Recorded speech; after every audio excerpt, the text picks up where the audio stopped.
আপনারা অনেকে জানতে চান ইউটিউবে লাইভ করলে কি ওয়াচ টাইম কাউন্ট হয়?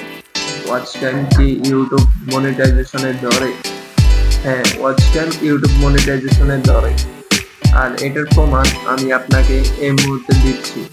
আমার একটি ইউটিউব চ্যানেল আছে, যে চ্যানেলে লাইভ পাশে আমি আপনাকে স্ক্রিনে দেখাচ্ছি। স্ক্রিনে আপনারা দেখতে পাচ্ছেন আমি একটা লাইভ করেছি কিছুক্ষণ আগে। ওই লাইভটা অনেক মানুষ দেখেছে, 5,700 এরকম সামথিং মানুষ দেখেছে। আপনারা এখানে ঠিক এই বরাবরের নিচ দিকে দেখতে পারবেন ওয়াচ টাইম।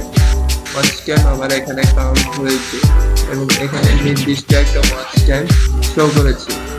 আবার এক্ষেত্রে আরেকটি কারণ আছে, সেটাও হলো অনেক টাইমে ওয়াচ টাইম ইউটিউব কন্টেন্ট ক্রিয়েশনে মনিটাইজেশনের শেষে মানে আপনার ওয়াচ টাইম কাউন্ট হতে 1 থেকে 2 দিন সময় লাগে। আবার অনেক সময় মাত্র 1 ঘন্টাতে আপনার ওয়াচ টাইম কাউন্ট হয়ে যায়। সুতরাং সবাই বুঝতে পেরেছেন কেন আপনাদের এই সমস্যা বা কি, এবং আপনারা লাইভ করলে অবশ্যই আপনাদের ওয়াচ টাইম কাউন্ট হবে।